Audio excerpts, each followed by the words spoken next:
Good morning. Heavy lake effect snow pounding the Great Lakes into New Year's. It's ongoing bands bringing feet of snow downwind of Lakes Erie and Ontario. Buffalo and Erie, up to 2 feet possible by New Year Day.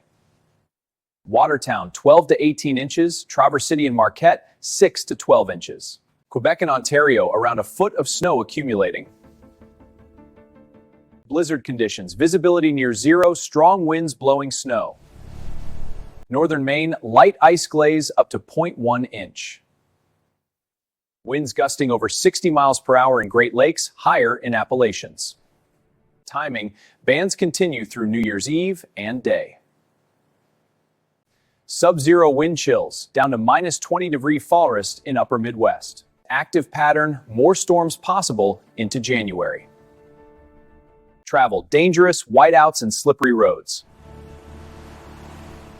Avoid travel in snowbelts if possible. Power risks from blowing snow and winds.